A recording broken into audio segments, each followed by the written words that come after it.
Sir ఊరు సొరబిడ్డ sir.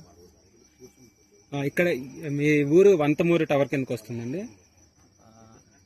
వస్తుంది sir. ఈ టవర్ పెట్టడం వల్ల మీకు ఏం ఉపయోగం జరిగింది మీ ఊరికి? ఉపయోగం అంటే ఇప్పుడు రేషన్ ఉంది కదా సార్. ఇప్పుడు ఒకప్పుడు అయితే రేషన్ కోసం మనం బయటకు వెళ్ళి తీసుకుంటుండే రేషన్ కోసం. ఇప్పుడైతే నెట్వర్క్ వచ్చినప్పటి నుండి రేషన్ మొత్తం ఊరికి వస్తుంది. ఊరి నుండి అలా దీనివల్ల మీకు బ్యాంకింగ్ ఏమైనా ఈజీ అయిందా? ఈజీ అయింది సార్. ఫోన్పే ద్వారా డబ్బులు ట్రాన్స్ఫర్ చేయడం ఇలా దీనివల్ల మీకు ఇప్పుడు ఆన్లైన్ డెలివరీ కానీ మెడిసిన్ పరంగా కానీ ఏమైనా ఉపయోగపడుతుందా టవర్ పెట్టడం వల్ల? సార్ ఇప్పుడు ఒకప్పుడు అయితే నెట్వర్క్ లేనప్పుడు ఫోన్ కోసం ఎక్కడికో వెళ్ళి సిగ్నల్ ఇది చేసి ఫోన్ చేసి అంబులెన్స్ పిలిచేవాళ్ళం.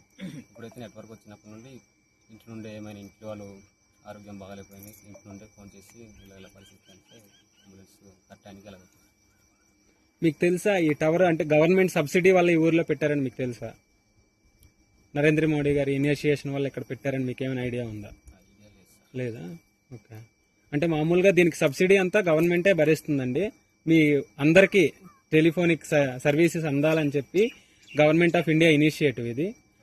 కనుక మీరు కొంచెం గవర్నమెంట్ ఆఫ్ ఇండియాకి మోడీ గారికి ఏమైనా థ్యాంక్స్ చెప్పాలంటే చెప్పండి. మోడీజీ సార్ గారికి చాలా థ్యాంక్స్ చెప్తాను సార్. అంటే ఒకప్పుడు ఒక వేరేలా ఉంటే ఇప్పుడు అన్నీ కొంచెం సౌకర్యాలు దగ్గరగా ఉన్నట్టు మా ఓకే. Thank you.